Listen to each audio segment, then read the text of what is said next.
ikaze turabaha ikaze mu mwanya bacu bakunze bacu mudukurikirana muri mpande zine z'isi. Ikaze mu mwanya w'amakuru aho tubabwira amakuru ariko aravugwa muri kano kanya ku isi. Ikaze mu makuru tugiye kubabwira ariko aravugwa muri Ukraine n'Uburusiya, ndetse turababwira n'avugwa muri Amerika n'ahandi, ndetse no muri Israeli no muri Mexico. Ikaze muri ino ncamake y'amakuru y'uno mwanya, turabaha ikaze.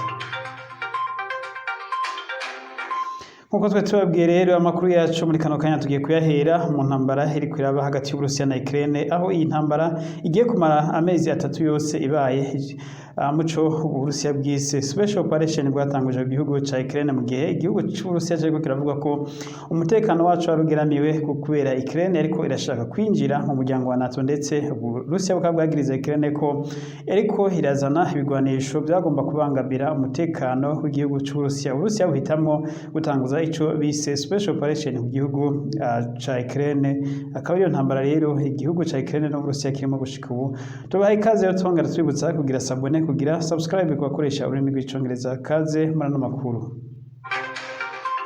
Nkuko twe tubabwiye rero, amakuru ariko aravugwa muri kano kanya mu gice ca Mariupol mu gace ka Donbas region muri rusange, aho intambara ziko zirabera zikomeye cyane gose. Kuva iyi ndwi itanguye intambara muri kano gace zirakomeye. Rero ku munsi w'ejo kandi Uburusiya bwari bwongeye kwemera ko bwiye gutanga agahembwe uyu munsi, ko haza kuba ibyo kureka abasivile bari muri ca kinogo muri Handake ya Azovstal Steel Plant, ko bongera bagahabwa umwanya wo kuvayo. Ariko Uburusiya nkuko byabonetse uno munsi ntibwubahirije amasezerano, kuko intambara no munsi yabandanije, aho intambara ikomeye muri kano gace. Bari muri kino kinogo abasirikare ba Ukraine bakaba bari ko baragwana ubushoboka byose kugira ngo barabe ko bashobora kurokoka bino bitero bikomeye cyane by'Uburusiya. Bakaba bavuze rero ko bagomba kugwana no gushika ku munota wa nyuma uko biri kose, ko abatarota batanga imihoho. Uburusiya rero bukaba bwongereje ibitero, bukaba buri ko butera amabombe. Abasirikare basa n'inko zisanzwe bari kubagerageza gusambura kano gace ka nyuma, ariko kari gasa n'inkingi ya nyuma ya Ukraine muri ntara ya Mariupol, ndetse muri rusange mu karere ka Donbas region. Uburusiya rero bukaba buriko buragerageza kukontrola neza ijana ku ijana intara za Luhansk na Donetsk, ndetse ngo no guca umupaka ntarengwa canke umurongo ntarengwa ku ntara ya Crimea, aho bugomba gusigaza ngo igice kinini cyane gose hagati ya Crimea, ndetse na hagati ya Crimea n'igihugu ca Ukraine, kugira ngo umutekano w'ino region ukingirwe burundu n'Uburusiya. Uburusiya rero ufate burundu kino gice cose. Tukivuga nyene amakuru y'izi ntambara zikomeye muri kano gace ka Donbas region, aho mu duce twose muri East no mu Ziraruko hari kuhabera intambara zikomeye cyane, ndetse ku ruhande rw'Uburusiya hariko hagwana abasirikare b'Abarusiya, aho bivugwa ko ndetse ngo harimwo n'abasirikare bavuye muri Chechnya ndetse no muri Belarus no muri Middle East, aho bivugwa ko muri Middle East nko muri Syria n'ahandi abasirikare ngo bariko barafasha abasirikare b'Uburusiya kugwana zino ntambara zikomeye cyane gose. Mu gihe ku ruhande rwa Ukraine naho ibihugu vya Amerika, Burayi ndetse n'Ubwongereza n'ibindi bari kubafasha igihugu ca Ukraine kugwana intambara. Nkuko byavuzwe mu kiganiro twaraye tubonye ejo, byashikirijwe na perezida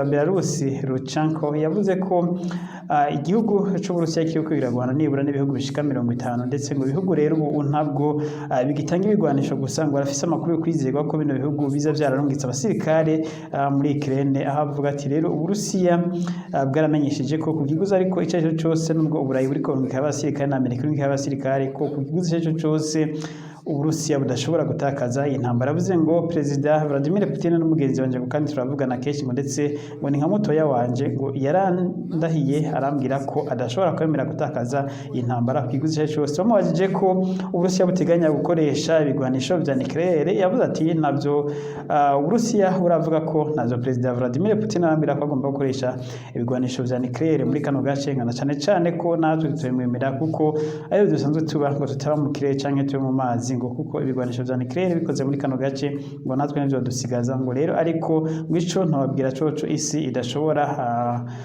kwitega, ngo nuko Perezida Vladimir Putin yemera gutsindwa muri ntambara, ngo nubwo Uburayi na Amerika bakora ibishoboka, ngo ntavyo nzi neza ibigwanisho Perezida Vladimir Putin ateganya gukoresha ngo ariko ico nzi coco ngo ibigwanisho byose bishoboka ngo hamwe yobona ko iyi ntambara atagiye kwitsinda ngo ashobora kubikoresha ngo rero gwisi itegeko intambara itagiye guhagarara vuba ngo mu gihe Uburusiya butazoba burashika ku ntsinzi bushaka muri ino ntambara iriko irabuhuza na Ukraine ndetse ngo n'amakungu usanga havuga ko iyi ntambara itakiri ya Ukraine gusa ahubwo ari y'Abanyamerika n'abandi bose bafisemo inyungu bariko bagwana muri ino ntambara.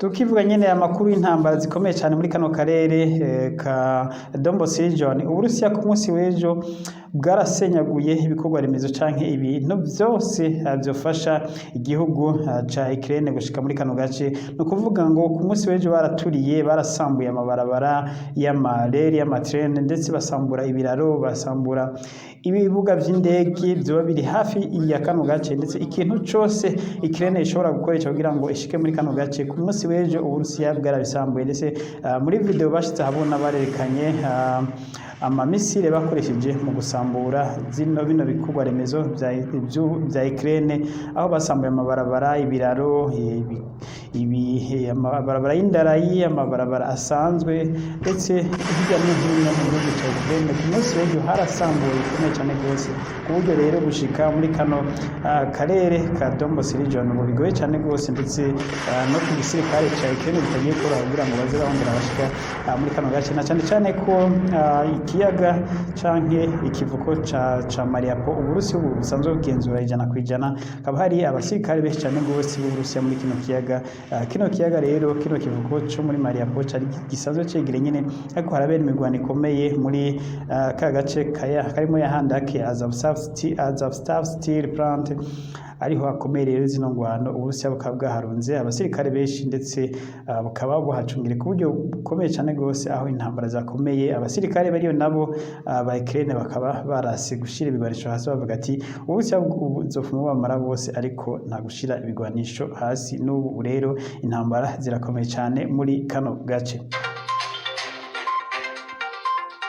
Tuve rero ku ntambara z'Uburusiya tugende muri Amerika, aho Abanyamerika nabo ariko bakora ibishoboka byose kugira ngo bashikikire canke bafashe intambara yo muri Ukraine, aho ndetse Abanyamerika bamwe batanguye kwinubira Amerika ibikorwa iri kwirakora muri Ukraine, aho bivugwa ko Amerika iriko ishyiramo ingufu nyinshi cyane rwose mu guproteja kino gihugu, ndetse abo ngo Amerika nituma ino ntambara iba. Ni mu gihe rero Perezida Joe Biden yarasabye inama nshinga amateka na nkenguza amateka ya Amerika ko yomongera nibura miliyaridi 33 zo gushigikira Ukraine muri ntambara, mu gihe Abanyamerika bavuga ko ubuzima bubandanye bubagora, ndetse ibiciro bibandanye biduga by'ibintu kubera Perezida Biden afokasinze canke intumbero yiwe yayihaye ino ntambara ya Ukraine. Rero Abanyamerika benshi babona ko ibikorwa Perezida Biden wa Amerika ariko arakora muri Ukraine bitari bike, ahubwo yarakwiye kwita ku bibazo nyabona bihanze igihugu cya Amerika muri rusange, aho kwita cyane cyane ku ntambara ya Ukraine. Ni mu gihe rero Perezida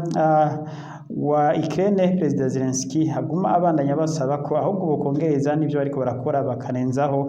Rero Abanyamerika bavuga ati iyi ntambara ntabwo ari intambara yacu, ntabwo tugomba kuyirengagiza ibyo iwacu biduhanze tukaja gufokasinga ku ntambara y'abanya Ukraine.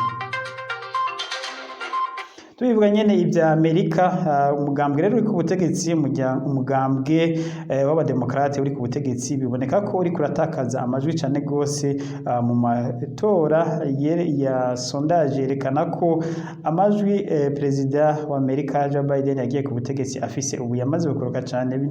Bivugwa ko nkuno munsi habaye amatora ko Perezida Joe Biden atotsinda amatora, ndetse no mu matora yimirije mu kwezi kw'icenda y'abashinga amateka n'abasenateri b'Amerika, ko bivugwa ko umugambwe uri ku butegetsi ushobora gutakaza majorite yaba mu nama nshinga amateka ndetse no mu nama nkenguza amateka, kuko Abanyamerika benshi ubu ntibariko bariyumva mu politike y'uwo mugambwe uri ku butegetsi w'abademokrate, aho bivuga ko aba republike bariko baragwiza amajwi menshi cyane gose, ndetse ngo na cyane cyane amajwi y'abakiri bato mu myaka 30 no kumanuka ko bariko binubira cyane gose politike ya Perezida wa Amerika Joe Biden. tukiri nyene ngaha muri Amerika iriko irarungika impunzi nyinshi cyane gose z'abanyamegizike, abantu bose badafise ibyangombwa ngo abari muri Amerika baje bava muri Mexique, rero Amerika iriko irabasubizayo. Ibi rero navyo bikaba byateye uruhagarara, aho abantu benshi bariko baravuga ko na cane cane amashirahamwe agwanya hagati y'akazi n'amuntu avuga ko Amerika ikita ico gihe cyo kwirukana zino mpunzi zisanzwe muri Amerika izisubiza muri Mexico, ndetse bavuga ko perezida wa Mexico azavuze ko Amerika iriko irarenga ku masezerano bari bafitaniye yo kwakira impunzi yo ku rwego mpuzamakungu, ko impunzi zamaze gushika muri Amerika itagomba ko zisubiza muri Mexico, na cane cane zino mpunzi zaje biva muri Mexico rero Amerika iriko irasubiza muri Mexico ntabwo ari impunzi z'aba Mexico, ahubwo ni impunzi zagiye ziva mu bindi bihugu ariko zigaca muri Mexico zikabanza zikagira amacumbi muri Mexico, mu nyuma zikaza kwinjira muri Amerika. Rero Amerika ikaba iriko irazisubiza muri Mexico, ivyo Mexico yita ko binyuranye n'amategeko mpuzamakungu agenga impunzi kw'isi. Tuvuye ngaho rero dusimbire muri Israeli, aho muri Israeli ikibazo ca Israeli na Palestine kibandanya gukomera, aho n'ubu imyerekano ibandanya kuba, ndetse abantu babandanya gupfa mu mvururu ziriko ziraba hagati ya Palestina na Israeli, aho bimaze hafi amezi abiri yose hari imvururu hagati y'imihari igwana ishaka kugwanira agateka k'abanyapalestina. Iyi nayo ni Hezbollah na Hamas, ndetse rero iyi ikaba igwanywa cyane gose n'igisirikare ca Israeli n'igipolisi ca Israeli, aho rero bamaze iminsi ndetse bahanganye bashamiranye cyane. Amerika yagerageje gusukamo mabisi ariko biranka, n'ubu rero ku munsi w'ejo barafashwe abantu benshi cyane gose bari mu myerekano harimo n'imvururu batera amabuye n'ibindi vyaka umuriro, bakaba rero bapfunzwe abanyapalestina benshi cyane bafatiwe mu musigiti basanzwe bahuriwe ko ahari uwo musigiti, aho bivugwa ko wubatswe ahari hari ingoro ya Salomo. Aha rero niho hakunze kubera amatati hagati y'abayuda n'abanyapalestina, aho igihe cyose buri mwaka haba hitezwe ko na cyane cyane mu gihe cy'amafunguro y'abayisilamu haba hitezwe ko habera imvururu. N'ubu rero imvururu ziracabandanya, Amerika iriko igerageza gusuka mu mabisi ariko n'ubu nta kiraba, aho n'ubu habandanya hafa abantu muri iyi myerekano iriko iraba, aho baturira amapine bagatura n'ibindi byose n'imiduga igaturirwa kuba imyerekano. Bavuga ko Israeli iriko igomba kwimuka ikava muri ako gace, abanyapalestina akaba aribo bakagenzura ivyo abanyayisraeli nabo batemera na gato.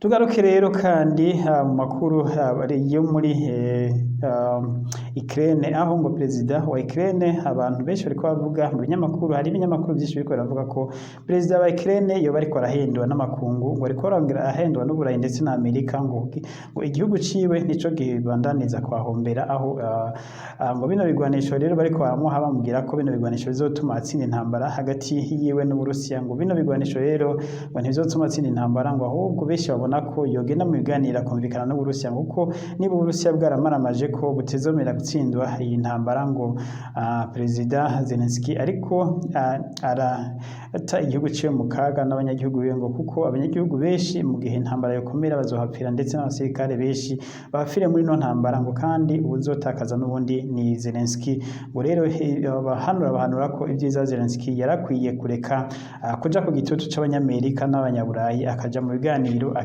akumvikana akagira ivyo yumvikanye na perezida Vladimir Putin w'Uburusiya. Ni mu gihe Uburusiya bumaze iminsi buvuga ko perezida Zelensky yanse kwemera n'ikintu na kimwe mu vy'ibiganiro, ibiganiro bikaba vyarahagaze. Rero benshi bakavuga ko nubwo perezida Zelensky ariko aranka ibiganiro ariwe ariko arahatakariza, ahubwo yarakwiye kwemera ibiganiro hagati yiwe na perezida Putin, maze ibintu bikabona kuja mu buryo intambara zigahagarara muri kano karere. Naburya Uburusiya ngo bufise ibindi bikoresho vyinshi, ibigwanisho vyinshi cyane gose bikomeye butarakoresha, ndetse bufise n'ibigwanisho birashobora kuzimanganya kino gihugu ca Ukraine burundu, mu gihe Uburusiya bwobona ko bikomeye cyane ko bashobora gukoresha amabombe menshi cyane nk'amabombe bitwa octopitos, avuga ko ashobora kureactinga nk'amasonami, ndetse aya rero aya mabombe ashobora ngo bayiteye mu igisagara cyose ishobora gucubika rimwe. Ibi rero Uburusiya ngo bushobora kubikoresha mu gihe iyi ntambara yobandanya kuba ndanse, Uburusiya bukabona bugiye kuyitsinda. Reka turangirize rero ku makuru y'ikiganiro mu sekreteri wa NATO yagiranye n'ikinyamakuru Al Jazeera, aho bari bamubaza ko NATO ibona ko Uburusiya bushobora gutandukira ibindi bihugu biri muri NATO ikabutera. Yavuze ati turiteguye cyane rwose, turakomeje imyiteguro kandi twarashize abasirikare bakwiye ku mipaka yose ya NATO. Ati rero ntitubona ko Uburusiya bugiye gutera NATO, atari ko mu gihe vyoba turiteguye. Ati twarashize uburyo bwinshi cyane bushoboka mu gukingira ibihugu biri muri NATO. Ati hamwe Uburusiya bworamuka bujabutse, ati ibihugu biri muri NATO nta kibazo dufise. Ati rero uyu secrétaire yavuze ko abasirikare ba NATO bagavye bari mazi igihe cyose ijoro n'umurango biteguye kurwana n'Uburusiya igihe Uburusiya bwojabuka. Ati rero nta threat abona canke abwo abona ko Uburusiya bugiye kujabuka ngo butere ibihugu vyo muri NATO. Ibi vyavuze n'icegera ca secrétaire mukuru w'umuryango wa NATO, akaba ari Marcel Jonathan asanzwe aserukira ahagarariye nako umuryango wa NATO mu Burayi nk'icegera ca secrétaire mukuru w'umuryango wa NATO. Naho rero turangirije aya makuru kuba yakurikiranye mwese, Imana ibahumugisha ushishikare kudukurikirana no kuduha ibitekerezo canke ivyumviro vyanyu avyizindi nkuru mushaka ko tuza turabashikiriza cane cane ku bijanye n'intambara n'ibijanye n'umutekano muke biriko biba kw'isi hirya no hino. Mwakoze rero mugire ibihe vyiza, tubibutsa ko itariki 8 hazoba ari ku munsi wa Mungu, ariho Uburusiya buzohimbaza umunsi wahariwe intsinzi hagati yago n'abanazi, aho bwari butsinze intambara kabiri y'isi. Rero hakaba vyiteze ijambo rikomeye Perezida Vladimir Putin azoshikiriza isi n'amakungu muri rusangi. Mwakoze rero mugire ibihe vyiza, tubana ko batohoreza biriko biraba muri zino ntambara ndetse n'ibindi byose biba tuzaza tubabwira. Mugire aho muba mubahwe umunsi mwiza, turasubira mu makuru yacu yo hanyuma aho gutaha.